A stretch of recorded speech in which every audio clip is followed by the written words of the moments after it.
Hello बच्चों। पिछले video में बच्चों हम लोग बात कर रहे थे Werner's theory of coordination compound. तो इसमें हमने देखा था वर्नर ने कुछ पोस्टुलेट दिए थे। तो जैसे वर्नर ने कहा था कि मेटल के पास दो प्रकार की वैलेंसी होती है, प्राइमरी वैलेंसी और सेकेंडरी वैलेंसी होती है। प्राइमरी वैलेंसी जो होता है वो नेगेटिव आयन के थ्रू सेटिस्फाइड होता है और सेकेंडरी वैलेंसी न्यूट्रल या नेगेटिव के थ्रू सेटिस्फाइड होगा। ठीक है। प्राइमरी वैलेंसी जो होता है वो आयनिक होता है, आयनाइजेबल होता है। सेकेंडरी वैलेंसी नॉन आयनाइजेबल होता है। और प्राइमरी वैलेंसी नॉन डायरेक्शनल होता है, सेकेंडरी वैलेंसी क्या होता है, डायरेक्शनल होता है। ठीक है।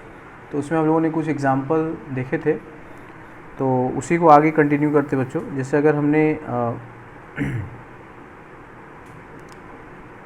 ये लिया है, जैसे COCl3.4NH3 है। अगर हम इसको AgNO3 एक्सेस के है ना से रिएक्ट कराते हैं तो यहाँ पे क्या बनेगा, AgCl का 1 मोल बनता है बच्चों, है ना, 1 मोल बनता है।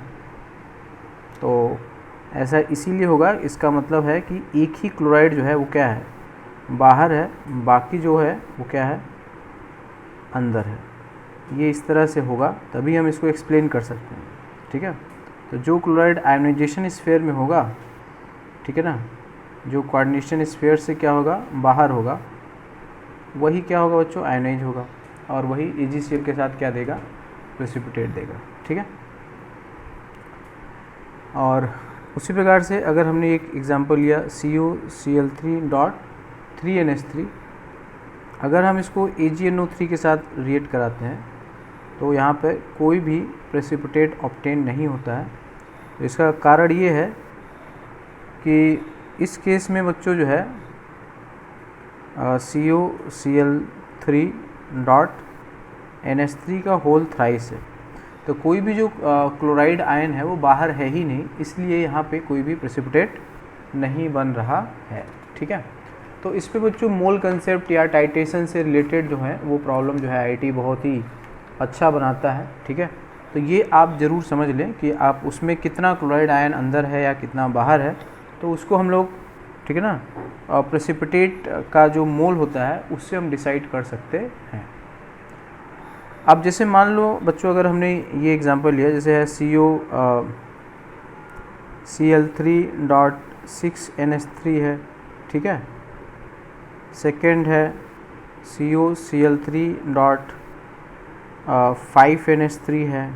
ठीक है। थर्ड है COCl3.4NH3 है। ठीक है। एंड फोर्थ है COCl3.3NH3 है। ठीक। तो इस केस में क्या हैगा, जैसे इसमें क्या क्या क्वेश्चन पूछ सकता है। एक तो AgCl का प्रेसिपिटेट, इसका हमने कॉम्प्लेक्स अभी देखा था, क्या बनेगा, CONH3 का होल 6, ठीक है ना, और ये आएगा Cl3। तो इस ये आयनाइज होगा 3 Cl और एक कैटायन बनेगा। ठीक है। ये बनेगा CONH3 का होल 5 Cl और इधर Cl2 आएगा। ये बनेगा CONH3 का होल 4 Cl2 और Cl आएगा। ये बनेगा CONH3 का होल थ्राइस और Cl3 आएगा। ठीक है बच्चों। तो इसमें हम देख सकते हैं कि ये आयनाइज होगा तो इसमें 4 आयंस मिलेंगे। ठीक है। इसमें 3 आयंस मिलेंगे, है ना, एक कैटायन, और है ना इसमें 2 आयंस मिलेगा, और यहाँ पर कोई भी 0 आयन मिलेगा। तो बच्चों पानी में अगर हम देखेंगे तो कंडक्टिविटी अगर पूछ सकता है ना, कोलिगेटिव प्रॉपर्टी पूछ सकता है। ठीक है ना। तो जो कंडक्टिविटी होता है वो कंडक्टिविटी किसकी ज़्यादा होगी, विल इंक्रीज, है ना, as compare to number of ions. दूसरा होता है कोलिगेटिव प्रॉपर्टी, है ना। कोलिगेटिव प्रॉपर्टी में क्या होता है बच्चों, 4 आपने पढ़ा होगा, है ना। कौन सा, एक होता है relative lowering in vapour pressure, ठीक है, ये होता है। उसके बाद delta TB elevation in boiling point, delta TF elevation depression in freezing point, and pi. ठीक है बच्चों। तो ये रहता है। तो ये भी जो कोलिगेटिव प्रॉपर्टी है ये भी किस पर डिपेंड करता है, नंबर ऑफ़ पार्टिकल या नंबर ऑफ़ आयंस पे। अगर हम इसमें कंपेयर करेंगे बच्चों, तो कोलिगेटिव प्रॉपर्टी हो या जो कंडक्टिविटी हो, इन दोनों के लिए ऑर्डर जो होता है वो एक ही प्रकार से वेरी करेगा। सबसे ज़्यादा फर्स्ट का होगा, फिर सेकंड होगा, फिर थर्ड होगा और लास्ट में क्या होगा बच्चों, फोर्थ होगा। ठीक है, तो इस तरह से हम इसका यूज कर सकते हैं। ठीक है, और कंडक्टिविटी चार्ज पार्टिकल या चार्ज पे भी डिपेंड करता है। ठीक है, जैसे एक और एग्जांपल अगर हम लेंगे, मान लो है CONH3 होल 5 Br और SO4 है। ठीक है, एंड SO4 NH3 होल 5 और ये Br है। तो ये बच्चों अगर आयोनाइज होगा तो क्या मिलेगा आपको, CONH3 whole 5 Br 2 plus SO4 2 minus आएगा। ये अगर आयोनाइज होगा तो COSO4 ये तो अंदर है ना, NH3 5 प्लस Br माइनस। यहाँ पे जो टोटल चार्ज है ना, टोटल चार्ज, ये जो टोटल चार्ज है वो कितना है ना, 4 यूनिट है। और यहाँ पर टोटल चार्ज कितना है, ओनली 2 यूनिट है ना। यहाँ पे जो टोटल चार्ज है वो सिर्फ क्या है, 2 यूनिट है। ठीक है, इस कारण से बच्चों क्या होगा, समझ गए। तो कंडक्टिविटी जो होगा वो किसका ज़्यादा होगा, फर्स्ट ग्रेटर देन सेकंड। ये सब बहुत बेसिक क्वेश्चन बच्चों, और ये बहुत ही ज़्यादा इम्पॉर्टेंट है। ठीक है ना, बहुत बेसिक है, बहुत ज़्यादा इम्पॉर्टेंट है।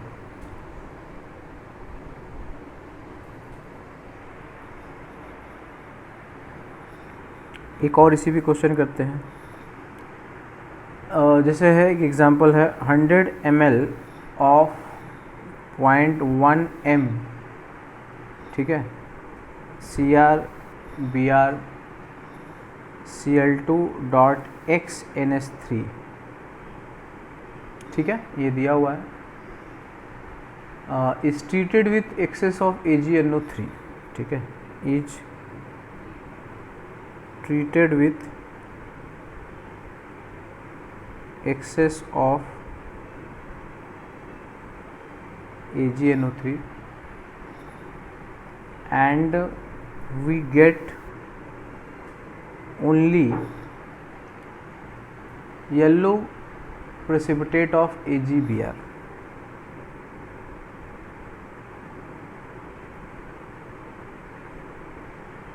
ठीक है,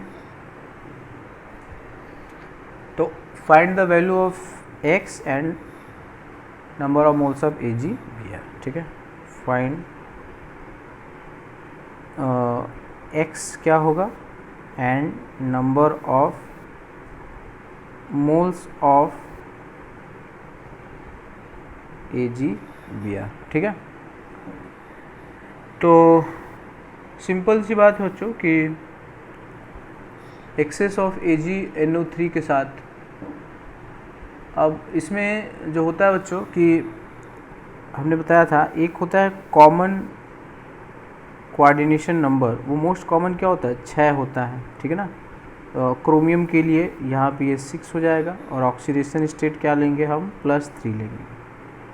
ठीक है, तो क्रोमियम का ये इन्फॉर्मेशन है बच्चों, डी ब्लॉक में हम लोग पढ़ते हैं।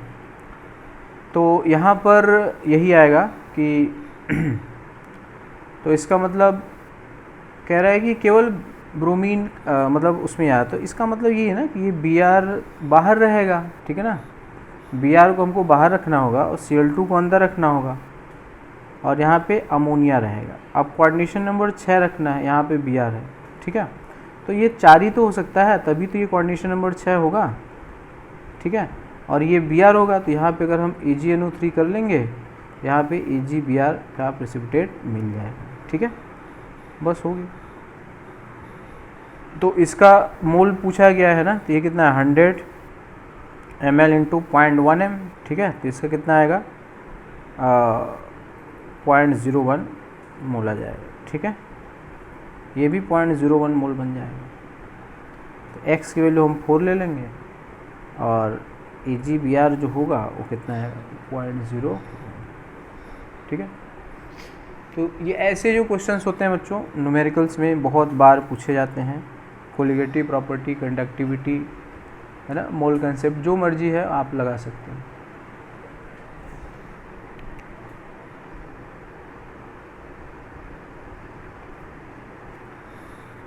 एक क्वेश्चन है, नेक्स्ट है 0.001 मोल CO NO3 SO4.5 NH3 was passed through a cation exchanger and the acid coming out required 20 ml of 0.1 m NaOH for complete neutralization. For complete neutralization, write the IUPAC name of complex. Write the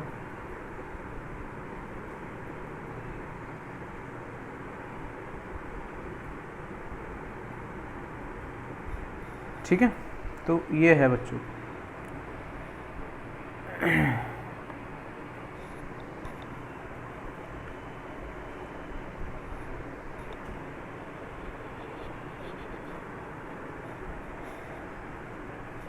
तो देखो यहाँ पे NaOH का मोल निकाल दोगे तो molarity into volume है ना, तो NaOH का मोल कितना आएगा, पॉइंट, ठीक है, 0.02 आ जाएगा, ठीक है, 0.002 आ जाएगा। तो उसका शुरू में कितना था, 0.001, और वहाँ से मिल रहा है 0.002। समझ गए, इसका मतलब क्या है। तो देखो यहाँ पे जो NaOH का जो मोल है वो कितना खर्च हुआ, वो है molarity into volume in litre लोगे, ठीक है। तो 0.1 इंटू 20 इंटू 10 की पावर -3 आ जाएगा। तो 2 इंटू 10 की पावर -3 यानी कि 0.002 ये आ जाएगा, ठीक है।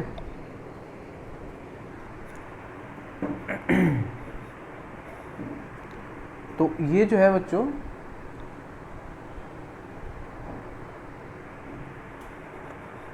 मोल्स आ जाएंगे, ठीक है। तो अब ये जो है ना कैटायन एक्सचेंजर, क्या मतलब क्या है कि कैटायन एक्सचेंज हो रहा है, समझ गए ना। जैसे इसका कैटायन किसी दूसरे कैटायन के साथ एक्सचेंज हो रहा है, मतलब ये जैसे होगा ना CONH3 और NO3, ठीक है, और इधर क्या है SO4 2 माइनस और इधर +2, यही कैटायन एक्सचेंजर है, ठीक है। तो क्योंकि इसका डबल आ रहा है, ठीक है, ये जो है जैसे मान लो अगर ये ब्रेक होगा तो यही तो बनेगा ना NH3 NO3 का, है ना, NO3 है ये, इधर क्या आएगा 2 प्लस क्या होगा SO4 2 माइनस, ठीक है। तो यहाँ पे 2 पॉजिटिव आ रहा है, तो कैटायन एक्सचेंजर में वही हो रहा है NaOH। तो इसका मतलब ये 2 पॉजिटिव तभी आएगा जब सल्फेट क्या होगा, बाहर होगा। तो इसका IUPAC नेम हम लिख लोगे, क्या हो जाएगा, पेंटा अमाइन नाइट्रेटो कोबाल्ट सेकेंड सल्फेट, है ना। तो इसका नाम हो जाएगा पेंटा अमाइन, ठीक है ना, नाइट्रेटो कोबाल्ट थर्ड सल्फेट, ये है,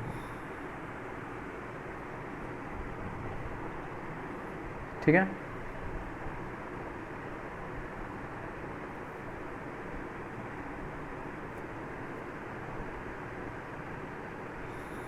अगला क्वेश्चन है 4 complexes A, B, C, D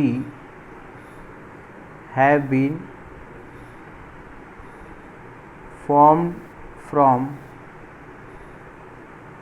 Cr3 plus Br minus SO4 2 minus and NH3, ठीक है। देयर मोलर कंडक्टिविटी, ठीक है, मोलर कंडक्टिविटी आर 110, 110, ठीक है, 260,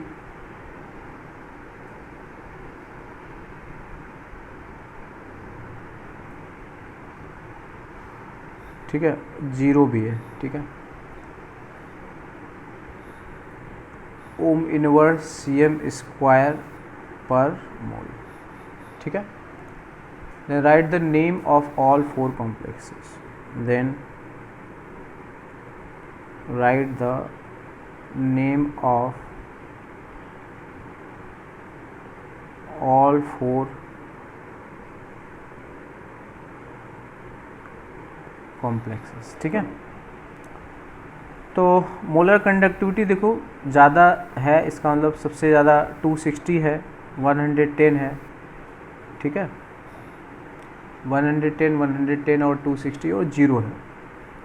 तो अब आपको पता ही है कि क्या क्या हो सकता है। जैसे देखो क्रोमियम है, ऑक्सीडेशन स्टेट +3 है, तो हम एक ब्रोमीन और एक सल्फेट लेंगे, ठीक है। तो हम ये ले सकते हैं ब्रोमीन, सल्फेट, ठीक है, और NH3 का थ्राइस।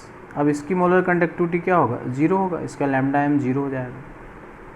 दूसरा हम बना सकते हैं Cr, ठीक है, NH3 का होल 4 SO4, ठीक है,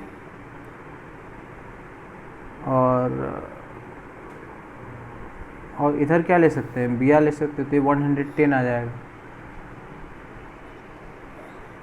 ठीक है।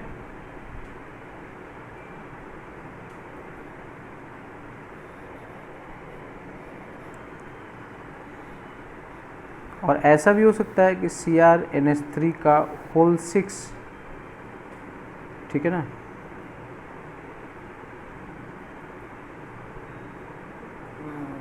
ठीक है। तो इसमें क्या बोला है, 100,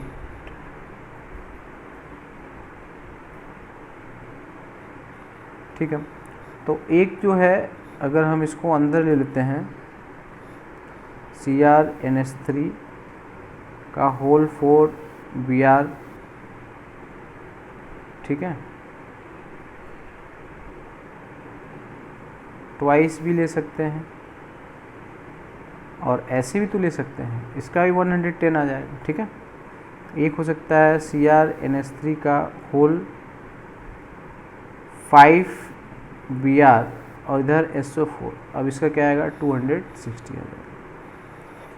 तो इस तरह से बच्चों कहना है कि इससे मिलके बनाना है, तो हम ब्रोमीन का 2 ले सकते हैं, 3 ले सकते हैं, ऑक्सीडेशन स्टेट +3 रखना है, तो बाहर से आयन को हमें, है ना, इसमें अगर कोई भी आयनाइज अगर ये नहीं होगा तो 0 आ जाएगा। तो इसका सेम आएगा, अंदर का जो भी कंपोजिशन है मतलब है नहीं, बाहर एक ही मोल आयन होना चाहिए, ठीक है। और यहाँ पे ये आएगा +2 यूनिट चार्ज आ जाएगा, ठीक है बच्चों। तो ये था थोड़ा सा एप्लीकेशन ऑफ वर्नर थ्योरीज, ठीक है। ये बच्चों मोल कंसेप्ट पे है, बहुत बहुत ज़्यादा इम्पॉर्टेंट है ना, इसको हल्के में नहीं लेना है। अब बच्चों अगला आता है बॉन्डिंग, है ना, valence bond theory, valence bond theory. तो वैसे वैलेंस बॉन्ड थ्योरी और क्रिस्टल फील्ड थ्योरी 2 है। क्वेश्चन जो आता है दोनों के मिक्स होके हम बनाते हैं, ठीक है ना, दोनों का जो मिक्स होता है उसी से प्रॉब्लम बनता है, ठीक है। तो पहले कुछ पॉइंट्स हम लोग नोट कर लेते हैं। तो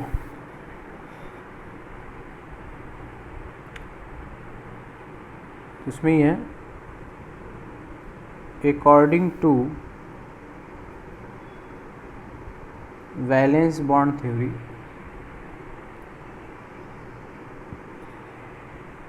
सेंट्रल मेटल को बच्चों क्या होता है ना कि बॉन्ड बनाना होता है, तो बॉन्ड बनाने के लिए कोऑर्डिनेशन कंपाउंड हमने शुरू से ही हम लोग क्या सोच रहे हैं कि लोन पेयर लिगेंड पढ़ा है ना, तो लिगेंड जो है लोन पेयर जो है डोनेट करता है और जो मेटल होता है वो लोन पेयर को एक्सेप्ट करता है, ठीक है।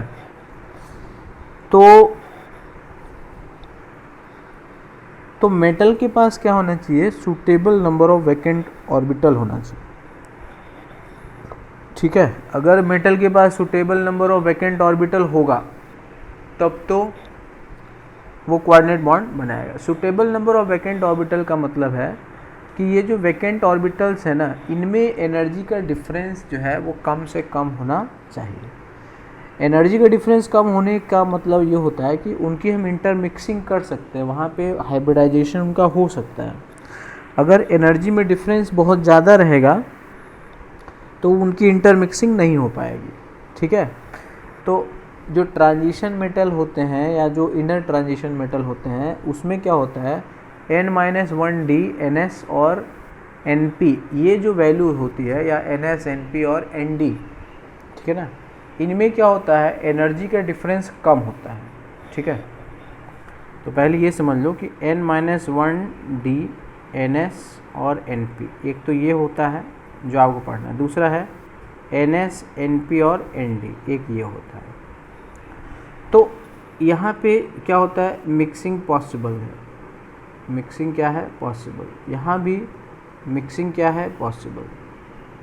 अभी बच्चों ध्यान में रखोगे कि सबसे ज़्यादा जो हमें पढ़ना है वो है कोऑर्डिनेशन नंबर 6 का, ठीक है। मिक्सिंग पॉसिबल का मतलब है क्योंकि यहाँ पे क्या होता है लेस एनर्जी डिफरेंस होता है, लेस एनर्जी डिफरेंस, यहाँ भी क्या होता है लेस एनर्जी डिफरेंस होता है,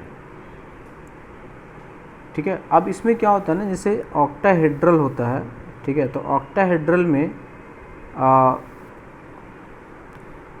4+2 ऑर्बिटल यानी कि 6 ऑर्बिटल चाहिए होता है, ठीक है।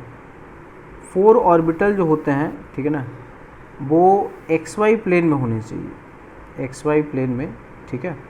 और बाकी जो होता है ये क्या होता है परपेंडिकुलर टू XY यानी कि Z में आया, ये Z में आया, ठीक है। तो XY प्लेन में जो होता है जैसे कि dx² - y² एलॉन्ग एक्सिस होता है dz²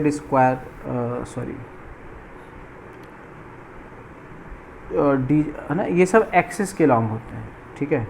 और px py pz है ना, ठीक है, और एक तो s है ही, है ना। तो ये जो इनका जो कॉम्बिनेशन होता है, ठीक है ना, यही कॉम्बिनेशन मतलब ये भी देखो एलॉन्ग एक्सिस है, ये भी लॉन्ग एक्सिस, ये भी लॉन्ग एक्सिस, ये भी लॉन्ग एक्सिस, ये भी, और s ऑर्बिटल क्या है सभी एक्सिस के अबाउट सिमेट्रिकल होता है। तो इसमें क्या होता है कि 4 ऑर्बिटल जो होते हैं यानी कि जैसे dx² - y² px py, ठीक है ना, और ये s हो जाता है। उसके बाद क्या होता है pz और dz², तो ये 2 ऑर्बिटल एक्सिस के लॉन्ग ऐसे भाग जाएंगे, ठीक है, और बाकी जो 4 ऑर्बिटल्स होते हैं, ठीक है, वो कुछ इसके अलॉन्ग चले जाते हैं। तो इस तरह से ये क्या बन जाता है बच्चों ऑक्टाहेड्रल ज्योमेट्री, ठीक है। तो ये इस तरह से इसमें आपको बनाना है। तो वैलेंस बॉन्ड थ्योरी बस ये कहता है कि भाई अगर कोऑर्डिनेट बॉन्ड बनाना है तो लोन पेयर लिगेंड लेके आएगा, तो लिगेंड लेके आएगा तो कहाँ रखेगा, तो मेटल कहेगा कि मेरे पास जो है बहुत सारे खाली ऑर्बिटल है, जाके रख दो कहीं पे भी। तो अब उसमें क्या होता है कि जब बहुत सारे लिगेंड आएंगे तो आपस में लड़ाई झगड़ा कर सकते हैं ना, जैसे आपने कहा कि एक रूम है और सब लोग जा कर के अपने अपने सामान रख दो, तो कई लोग उसमें ऑब्जेक्शन कर सकते हैं, कहते हैं हमारे यहाँ खाने का सामान है, हम प्योर वेजिटेरियन है ना, कोई नॉनवेज वाला टिफ़िन बॉक्स बगल में रख दिया है, तो उनमें क्या हो सकता है ना रिपल्सन लड़ाई झगड़ा हो सकता है। तो इसी कारण से जो ऑर्बिटल्स होते हैं वो इस तरह से सेलेक्टेड होने चाहिए जिससे कि जो भी लिगेंड 6 लिगेंड जो आते हैं उनके बीच की दूरियां है ना एज पॉसिबल एज वो क्या हो ज़्यादा से ज़्यादा हो, जिससे रिपल्सन क्या हो कम से कम हो। तो इसी कारण से क्या होता है बच्चों कि डी ऑर्बिटल में 5 तो होते हैं, लेकिन 5 में से केवल 2 ही डी ऑर्बिटल होते हैं जो ऑक्टाहेड्रल के लिए क्या होते हैं, सूटेबल होते हैं, है ना। Out of 5 d orbitals only 2 d orbitals are suitable for octahedral complex, ठीक है, जिसमें जो एक्सिस के अलॉन्ग होते हैं। और इन जो एक्सिस के अलॉन्ग वाले जो ऑर्बिटल्स होते हैं, ठीक है, इनको हम लोग ईजी ऑर्बिटल कहते हैं। क्या बोलते हैं, ईजी। ईजी में कौन कौन है, d x square minus y square और डी जेड स्क्वायर, ये होता है अलॉन्ग एक्सिस होते हैं, ठीक है। और ये जो T2G होता है, इसमें 3 आते हैं, d x y, d y z और डी जेड एक्स। ये जो होते हैं, ये क्या होते हैं, इन बिटवीन एक्सिस होते हैं। अब तुमने पढ़ा है कि जो ऑक्टाहेड्रल होता है, ऑक्टाहेड्रल में हम लोग कैसे बनाते हैं, है ना। ऑक्टाहेड्रल जो ज्योमेट्री बनाते हैं कि ये क्यूब होता है, ठीक है, और यहाँ पे अगर हम ओरिजिन मान लेते हैं, ठीक है, ये ओरिजिन हो गया, ये ऐसे हो गया, ऐसे और ऐसे हो गया, अगर ये एक्स हो गया, ये वाई हो गया, ये जेड हो गया, तो अलॉन्ग एक्सिस वाले जो ऑर्बिटल्स होते हैं, ठीक है ना, वही यहाँ पे पार्टिसिपेट करेंगे। तो इसीलिए हमने कहा कि ये जो अलॉन्ग एक्सिस का है, d x square minus y square, d z square, ठीक है, पी एक्स है, पी वाई है, ठीक है, और उसके बाद एस है और क्या है, पी जेड है, ठीक है। तो एस ऑर्बिटल ये होता है। तो यही ऑर्बिटल बच्चों क्या होते हैं, तो इसमें होता है ना कि आउट ऑफ 5 डी ऑर्बिटल्स, है ना, 5 डीज ऑर्बिटल ऐसे है ना, 5 डी ऑर्बिटल्स, ठीक है, only d x square minus y square and d z square lies along axis, therefore suitable for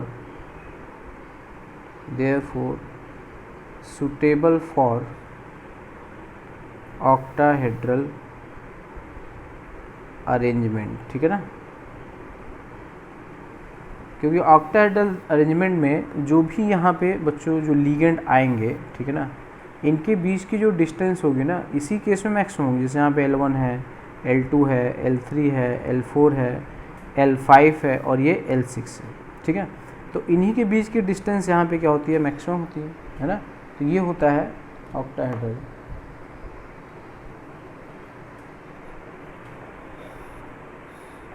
ठीक है बच्चों, तो ये एक आपको बेसिक आइडिया रखना है।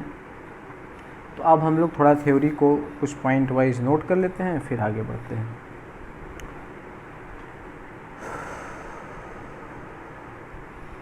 ठीक है बच्चों, तो इसमें है पहला पॉइंट लिखते हैं कि central atom makes available a number of empty orbital, ठीक है। Central metal makes available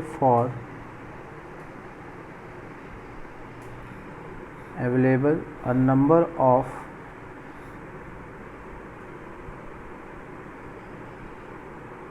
suitable vacant। अब suitable समझ गए है ना कि D के 5 तो है लेकिन पांचों यूज नहीं करना।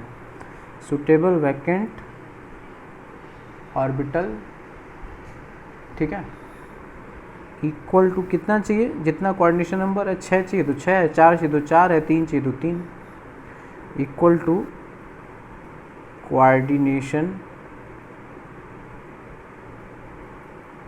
Number, equal to coordination number in the complex, ठीक है। सेकेंड है the empty atomic orbitals undergoes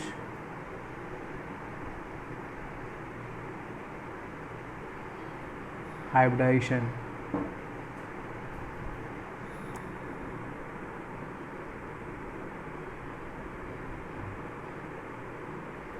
ठीक है।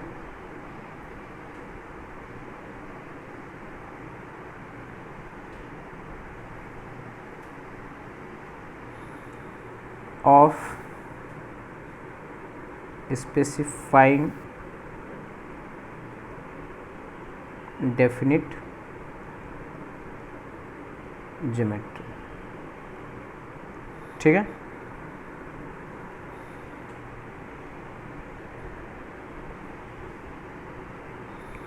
अगला पॉइंट है filled orbital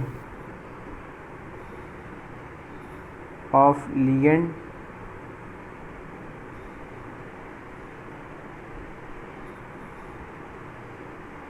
axially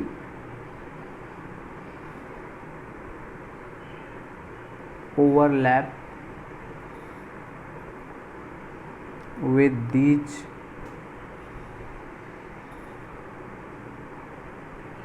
empty orbital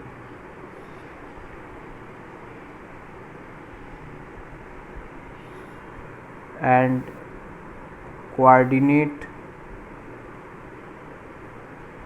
bond is formed। ठीक है, सिंपल सी बात है बच्चों कि सेंट्रल एटम के यहाँ बहुत सारे गेस्ट आ रहे हैं। गेस्ट कौन से हैं? जो लिगेंड है। क्या लेके आ रहे हैं?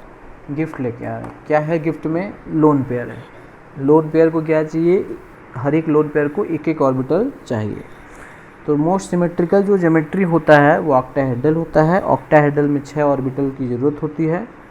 तो 6 में से केवल 2 ऑर्बिटल डी के यूज होते हैं, बाकी जो ऑर्बिटल होते हैं वो एस और पी के होते हैं। ठीक है ना। तो यहाँ पे जो हाइब्रिडेशन बनता है ना ऑक्टाहेड्रल में, 2 प्रकार का हाइब्रिडेशन बनता है। ठीक है, एक बनता है D2sp3 मतलब 2D, और एक होता है sp3d2। तो इसका मतलब है कि अंदर वाला डी है ना, इनर डी है यहाँ पे, और ये वाला जो है वो आउटर डी है, इनर डी और आउटर डी। ठीक है, तो इसकी बात क्या है? इनर का मतलब जैसे n-1 डी है ना, इसका मतलब ये है n-1 डी ns और np है। इसका मतलब है ns है, np और nd है, तो ये आउटर हो गया।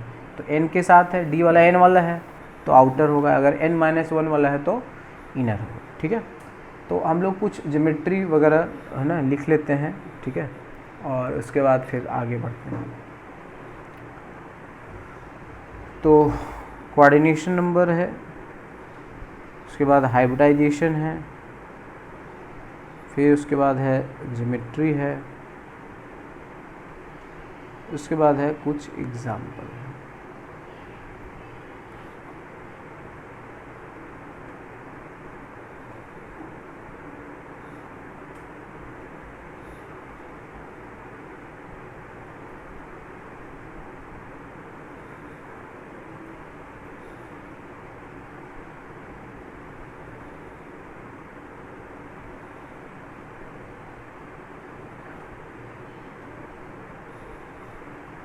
ठीक है,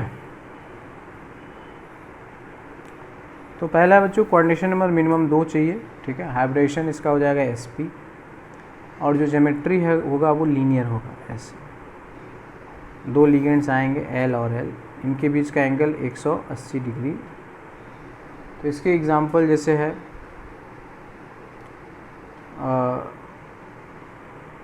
AgCl twice minus AgCN twice minus AuCN twice minus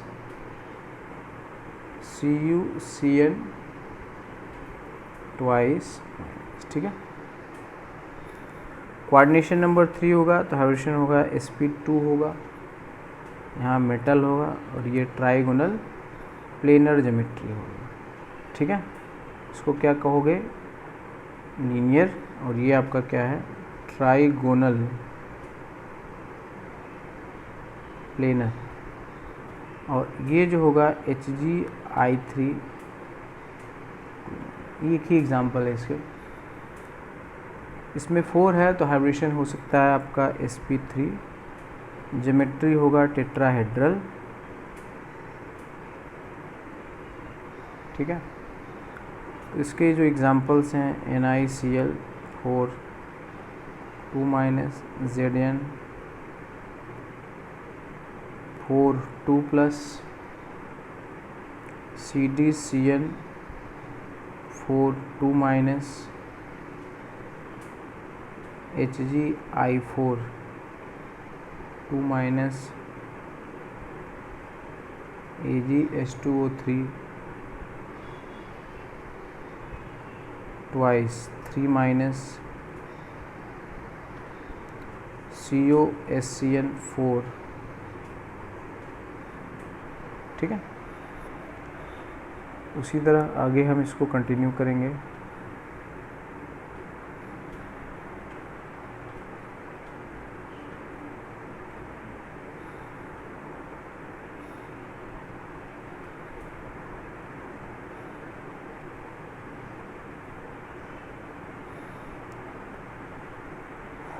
ठीक है, तो ये था टेट्राहेड्रल हाइब्रिडेशन है उसमें sp3। अब अगला है बच्चों कोऑर्डिनेशन नंबर 4 में ही DsP2। और D में कौन सा होगा, dx square minus y square s और px और py। एक तो ये हो गया, एक ये हो गया और एक 4 हो गया, ठीक है। तो अब ये जो इसकी ज्योमेट्री आएगी ये स्क्वायर प्लेनर आएगा। 4 लिगेंड जो होगा स्क्वायर के कॉर्नर्स के अलॉन्ग आएंगे, ठीक है। तो कई बार ये भी पूछता है बच्चों इसमें कौन कौन से ऑर्बिटल्स यूज हो रहे हैं, ठीक है ना। तो इसको भी आप ध्यान रख लेंगे। जैसे यह NiEn का twice 2 plus CuNH3 4 2 plus AgF4 minus AuF4 minus PtCl4 2 minus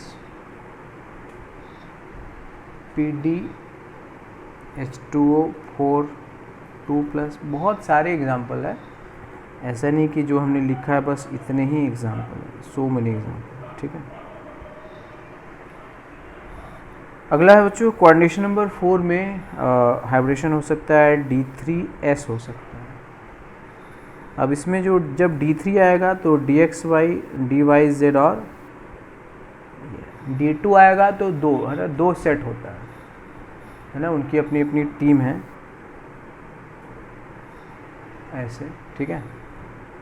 तो CrO4 2 माइनस MnO4 माइनस, ठीक है, VO4 3 माइनस Cr2O7 2 माइनस, ठीक है। तो इनके जो होते हैं हाइब्रिडेशन बच्चों वो क्या होते हैं, D3S होते हैं।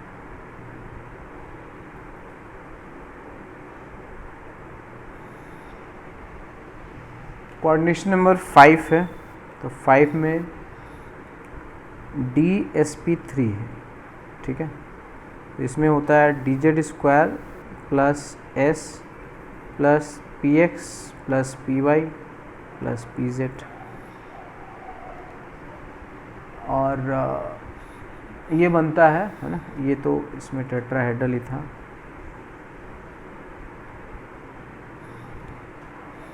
और ये है, ठीक है, trigonal bipyramidal.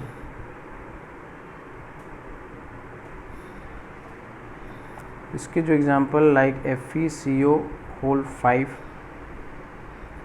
MnCO whole 5 minus CuCl5 3 minus.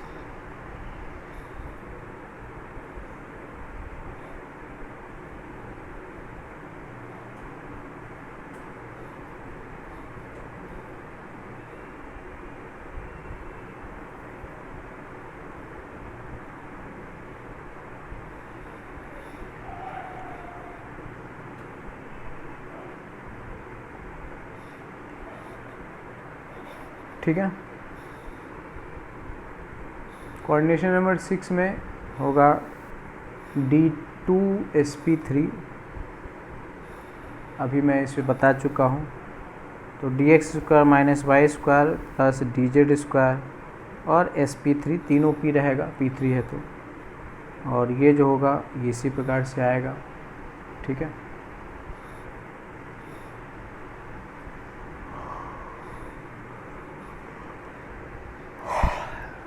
तो इसके बहुत सारे हैं, जैसे CrNH3 whole 6 3 plus NiF6 2 minus COH2O, है ना, ये कई बार आ चुके हैं बच्चों, COH2O प्लस 3 D2sp3 होता है, वैसे Ni है ना, ये सब बहुत important. IrF6 3 minus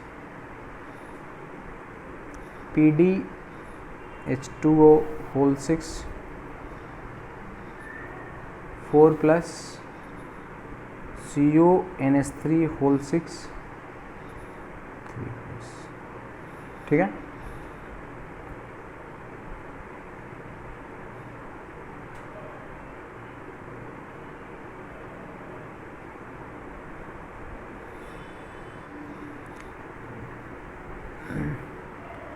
coordination number 6 में नेक्स्ट हो सकता है sp3d2 हो सकता है, तो बाहर वाला होगा ये।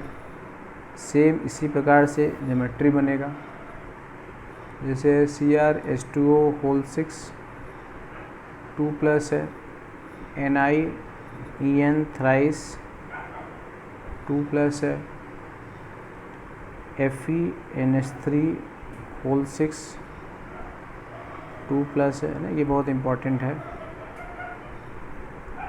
MnNH3 होल 6 2 प्लस है FeH2O होल 6 3 प्लस, ठीक है। एक और बच्चों कोऑर्डिनेशन नंबर 5 में छूट गया था, ये आएगा DsP3 sp3 है, ठीक है ना। तो ये जो है स्क्वायर पिरामिडल बनता है, क्या नाम है इसका, स्क्वायर पिरामिडल, और इसका एक ही एग्जांपल है NiCN होल 5, ठीक है 3। ये सब बच्चों इम्पॉर्टेंट है ना, ये सब क्या है एग्ज़ाम में आते हैं। तो हमने ये कुछ जो है ना ज्योमेट्री के बारे में देखा, कुछ एग्जांपल देखे हैं। अब क्वेश्चन जो होता है इन्हीं पे आता है। एक्चुअल में आपसे जो पूछा जाता है ना, मैग्नेटिक मोमेंट पूछता है, हाइब्रिडेशन पूछता है और ज्योमेट्री पूछता है। लगभग हर साल ये क्वेश्चन कन्फर्म है, इस पे आता है बच्चों, ठीक है। इसलिए इसको बहुत ध्यान से अच्छे से, एक्चुअल में वो बॉन्डिंग ही आपसे पूछते हैं, चाहे वो कहीं पे भी है ना। इनऑर्गेनिक केमिस्ट्री का मतलब है कि केमिकल बॉन्डिंग, जहाँ जहाँ लग रहा है वहाँ से क्वेश्चन आएगा। केमिकल कंपाउंड इज ऑल है ना बिकॉज ऑफ बॉन्डिंग, ठीक है। तो अगर बॉन्डिंग ही नहीं रहेगा तो केमिकल कंपाउंड का कोई मतलब ही नहीं है, बनेगा ही नहीं, ठीक है। अब इसमें बच्चों हमें जो सबसे जो ज़रूरी बात, जैसे हमने कहा कि एक बार जो हाइब्रिडेशन आता है ना, जैसे एक आता है D2sp3 आता है और sp3d2 आता है, यही पूरा चक्कर है। अगर ये चक्कर आपने समझ लिया, ठीक है, तो आपका काम बन जाएगा। ये ऐसा क्यों होता है, यही सबसे ज़्यादा ज़रूरी है, ठीक है। ये D2sp3 कब हो गया और sp3d2 कब हो गया, है ना। तो ये बड़ा फेर है, और इसी फेर को आपने समझ लिया तो फिर कोऑर्डिनेशन के जो बॉन्डिंग वाले क्वेश्चन है ना, वो सारे ही बन जाएंगे। बाकी आपने जो है, हमने कुछ एग्जाम्पल ये लिखी दी है आपके लिए, ठीक है। जहाँ जहाँ स्टार लगा है बच्चों, वो एग्ज़ाम में आ चुका है, ठीक है ना। आप उसको बड़े ही अच्छे से समझ लें तो बेहतर रहेगा। जो भी जहाँ पे स्टार लगा हुआ है, ठीक है, जैसे यहाँ पे कोबाल्ट वाला है, ठीक है, तो ये बहुत बार आ चुका है, ठीक है। तो ये D2sp3 होता है। तो कुछ इसमें एक्सेप्शंस आते हैं, ठीक है, तो वही वो पूछ भी लेते हैं, थोड़ा सा संभल के अगर आप करेंगे तो। अब इसी में आता है बच्चों स्पेक्ट्रो, ठीक है, स्पेक्ट्रो केमिकल सीरीज आता है, इसमें क्या होती है ना, लीगेंड की पावर होती है, लीगेंड की क्या होती है, पावर स्ट्रेंथ होती है।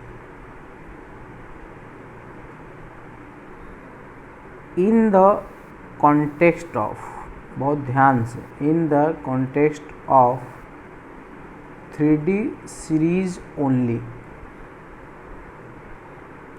मतलब ये जो लीगेंड है ना, वो मजबूत है वीक है, ठीक है, मजबूत है वीक है। जैसे गांव में लोग रहते हैं तो 2-4 लोगों को लोग आइडेंटिफाई कर लेते हैं, ये बहुत मजबूत है ना, इनके पास जो है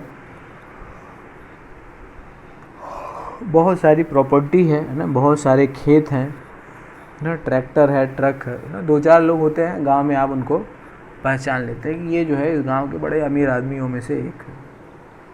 और कुछ बहुत गरीब लोग भी होते हैं कि ना, 2-4 फैमिली ऐसी होती है जो मज़दूर होते हैं या बहुत गरीब होते हैं है ना, कर्ज में रहते हैं, तो उनको भी आप पहचान लेते हैं कि नहीं ये लोग बहुत ही ज़्यादा पुअर है। तो गांव में ऐसा होता है, शहरों में ऐसा पता चलता है क्या, बहुत कम।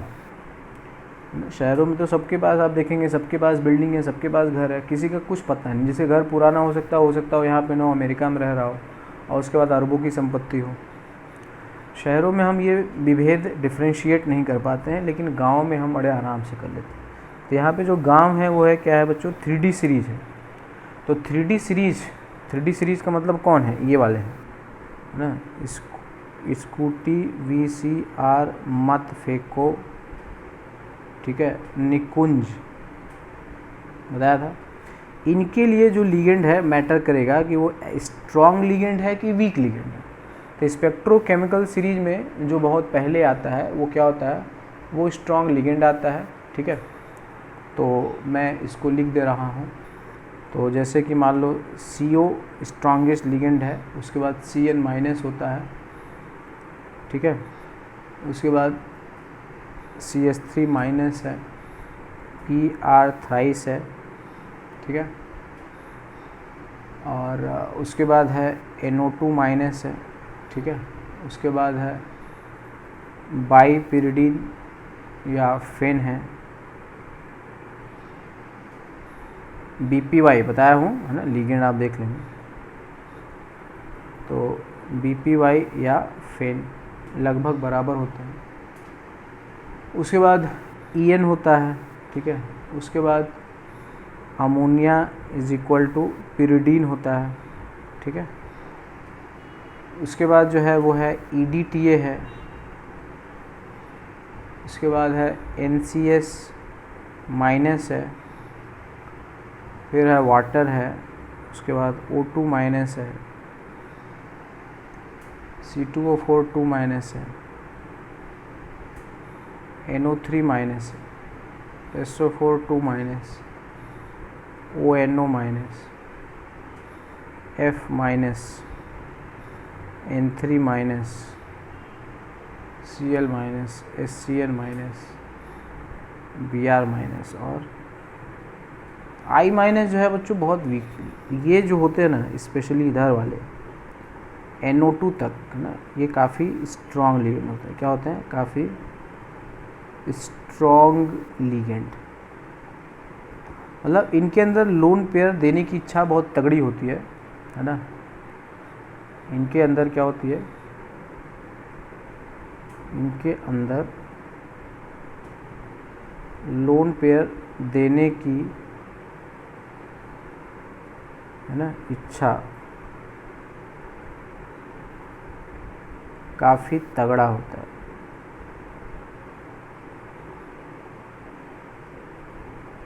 ठीक है।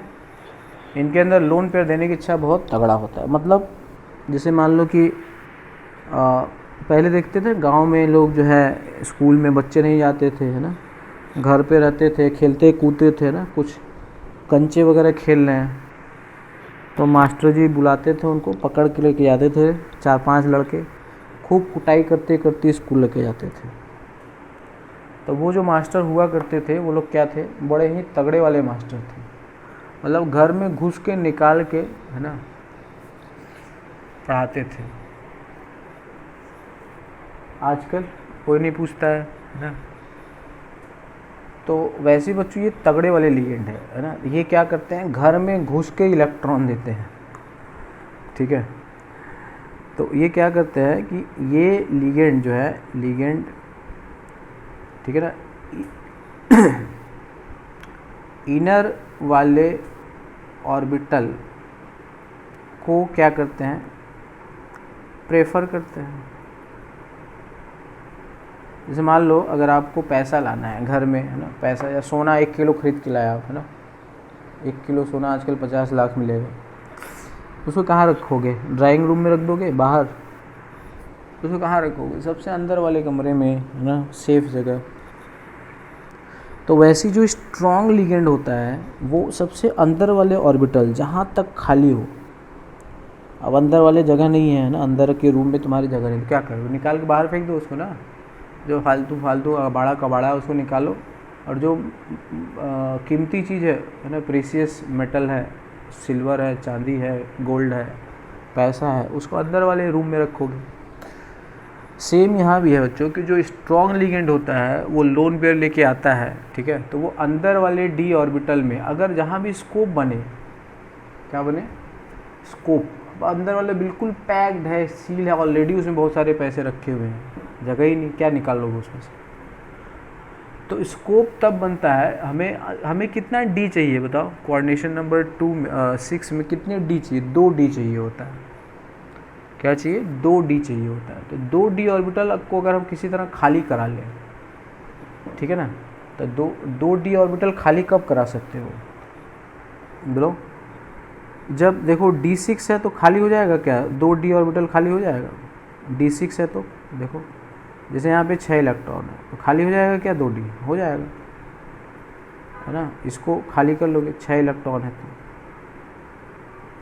है ना, ये देखो खाली हो गया, इसको अंदर भेज दो ना ऐसे, तो D6 में खाली हो जाएगा। और D6 में होगा तब D5 में भी हो जाएगा, D4 में भी हो जाएगा, D3 में, D2 में है, D1 में, सब में तो होगा, बाकी में तो खाली है। जैसे D5 है तो D5 में होगा तब खाली हो जाएगा, क्यों नहीं होगा, यहाँ पे 2 भर दो, यहाँ पे और यहाँ पे ऐसे, ये 2 खाली हो गए। D4 होगा तभी 2 निकाल लोगे ना, आराम से निकाल लेंगे।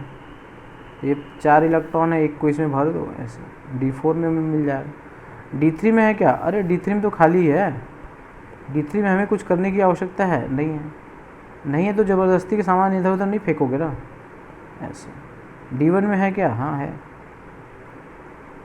खाली कराने की नौबत किस में आ रही है, सबसे ज़्यादा D6 में आ रही है, D5 में आएगा, D4 में आएगा। D0 है तो इसमें खाली कराना है नहीं, ऑलरेडी रूम खाली है, समझ गए ना। तो अगर स्ट्रॉन्ग लिगेंड है, अच्छा D7 होगा तब, D7 अगर होगा तब खाली होगा जी, सोच के देखो कहाँ भरोगे, है ना। जैसे यहाँ पे 7 इलेक्ट्रॉन है, 7 इलेक्ट्रॉन है, 5, एक 6 और एक 7, तो क्या करोगे, 2 डी ऑर्बिटल चाहिए ना, हमें तो 2 डी चाहिए। तो अगर इनको हम थोड़ा सा पेयरिंग कर दे भी देंगे ऐसे ऐसे, ठीक है, 6 हो गया, तब एक तो यहाँ रह जाएगा ना, तो एक ही डी मिला, 1 डी मिला, 2 डी तो नहीं मिला ना, लेकिन हमें कम से कम 2 डी चाहिए। उसी प्रकार अगर D8 होगा, है ना, तो D8 में भी नहीं हो पाएगा, D9 में भी नहीं हो पाएगा, D10 में भी नहीं, मतलब इसमें 2 डी ऑर्बिटल हमें नहीं मिलेंगे। बात समझ में आ रही है, हम क्यों बार बार 2 डी कह रहे हैं। हमने कहा ना हाइब्रिडेशन या तो D2sp3 होगा या sp3d2 होगा, है ना। हमने बताया ही था कि 2 ही डी जो होते हैं वो dx² - y² और dz², यही तो लॉन्ग एक्सिस में होते हैं। तो इन्हीं डी ऑर्बिटल को खाली कराना होता है। तो D6 में हम भर देंगे, 3 में 6 इलेक्ट्रॉन भर गए, 2 खाली हो गया। D5 में भी हो जाए, जब D6 में तो D5 में, उसके नीचे वाले में तो D2 मिल ही जाएगा, D7 में भी नहीं मिल पाएगा, है ना। तो कहने का मतलब है कि अगर इलेक्ट्रॉनिक कन्फर्मेशन D0 से कहाँ पे बच्चों, D6 है, तो स्ट्रॉन्ग फील्ड लिगेंड अगर होगा, है ना, स्ट्रॉन्ग फील्ड लिगेंड होगा तो D2sp3 निकालोगे, और अगर ठीक है ना D2sp3 निकालो, अगर स्ट्रॉन्ग फील्ड लिगेंड होगा तो D2sp3 निकालोगे, ये हमेशा याद रखेंगे। तो अभी हम इस पर डिस्कशन, चर्चा जो है आगे बढ़ाएंगे। तो पहले ये समझ लो कि मैं क्या कहना चाह रहा हूँ कि ये स्ट्रॉन्ग फील्ड लिगेंड है। तो स्ट्रॉन्ग फील्ड लिगेंड है तो इसको अंदर वाला डी ऑर्बिटल चाहिए, क्योंकि अंदर वाले डी ऑर्बिटल में जितना ज़्यादा अंदर जाएगा उतना ही क्या होगा, स्ट्रॉन्ग बॉन्ड बनेगा, है ना। आपके पास पैसे होते हैं तो आप अंदर वाले जेब में रखते हैं, है ना, वो आपसे ज़्यादा कनेक्टेड होता है, वो ज़्यादा सुरक्षित होता है। तो ये वाले जो डी ऑर्बिटल्स होते हैं, इनर डी ऑर्बिटल्स, ठीक है ना, वो स्ट्रॉन्ग बॉन्ड का फॉर्मेशन होंगे। तो अगर स्ट्रॉन्ग लिगेंड होगा तो वो इनर डी ऑर्बिटल में आएगा, और अगर वो वीक लिगेंड होगा तो आउटर डी ऑर्बिटल में आएगा, ठीक है। समझ में आया? आगे और समझ में आएगा। चलो, तो इसमें जो है मैं इस पर फिर से डिस्कशन और आगे करूँगा। तो देखो जो स्ट्रेंथ ऑफ लिगेंड होता है, कौन अच्छा लिगेंड होगा, तो जनरल एक आइडिया रख लेना है। अच्छा लिगेंड वही होगा, ठीक है, जो क्या होगा, जिसमें लेस इलेक्ट्रॉन, जैसे कार्बन डोनर है, नाइट्रोजन डोनर है, ऑक्सीजन डोनर है और हैलोजन। तो कार्बन डोनर जो होता है ये बेस्ट लिगेंड होता है ना, कार्बन डोनर, क्योंकि ये लीस्ट इलेक्ट्रोनेगेटिव होता है ना, इसलिए इलेक्ट्रॉन देने की इच्छा क्या होती है, सबसे ज़्यादा होती है। तो वैसे और ज़्यादा अप्रोप्रिएट तो कार्बन आएगा, फिर फॉस्फोरस आएगा, फिर नाइट्रोजन आएगा, ठीक है। तो इसमें यहाँ से यहाँ तक जो होता है SFL होता है, ठीक है, स्ट्रॉन्ग फील्ड लिगेंड होता है, एक्सेप्ट N3-।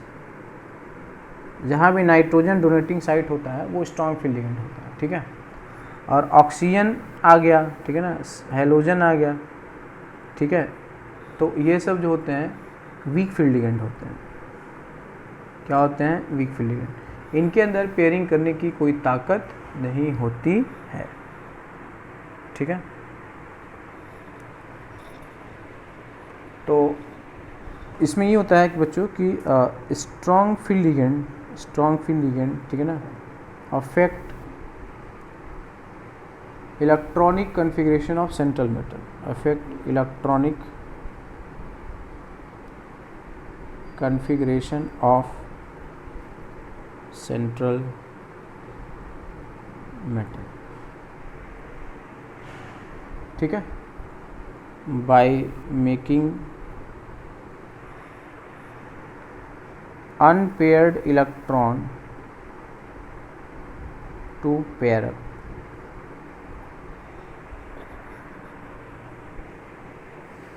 ठीक है। while weak field ligand,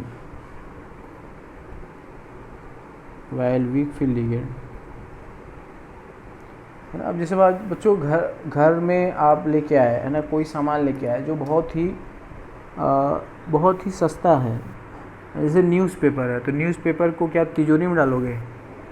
newspaper तो घर के, है ना, कहीं भी पड़ा रहेगा, कहीं मिल सकता है आपको, ड्राइंग रूम में मिल सकता है, कहीं मिल सकता है, विंडोज से मिल सकता है, ठीक है। लेकिन अगर वही 2000 के नोट है तो क्या वह कहीं भी मिलेगा? वो तो अंदर मिलेगा। तो स्ट्रॉन्ग फील्ड लिगेंड मतलब वो अंदर वाले डी ऑर्बिटल में जाना चाहेगा, और उसके लिए अगर जगह नहीं है तो जगह बनाना पड़ेगा। वीक फील्ड लिगेंड है तो क्या उसको जगह बनाने की ज़रूरत है? नहीं। तुम भूसा खरीद के लाए, बोलो क्या करोगे? क्या सबसे अंदर वाला जो कमरा है उसको निकाल लोगे, है ना? ऐसा तो नहीं करोगे। चलो भाई उसको कहीं बाहर जो है तबेले वगैरह में जाके डाल आओ, है ना, ऐसी रोड पे भी पड़ा है, ठीक है। तो सेम यहाँ भी है कि जो स्ट्रॉन्ग फील्ड लिगेंड होता है वो इलेक्ट्रॉनिक कन्फिग्रेशन को क्या करता है बच्चों? अफेक्ट करता है, ठीक है। और जो वीक फील्ड लिगेंड होता है वो उसको अफेक्ट नहीं करता है, जो अनपेयर्ड इलेक्ट्रॉन है उसको पेयर अप नहीं करता है, ठीक है। Weak field ligand unpaired electron को ठीक है ना, पेयर नहीं करता है। अब बच्चों अनपेयर्ड इलेक्ट्रॉन, जैसे देखो ये जैसे हुंस रूल समझते हो ना, जैसे एक है, ये तो अनपेयर्ड है ना, इसको पेयर अप करना है ज़रूरत ही नहीं है। एक है, दो है, इसको पेयर अप करना है नहीं ज़रूरत है। क्यों? अभी तो दो मिल रहा है ना हमको, यहाँ पे है, यहाँ पे, इसको पेयर अप करना है नहीं ज़रूरत है। जब D4 में आओगे तब देखोगे, है ना, तब देखोगे पेयर करना चाहिए कि नहीं।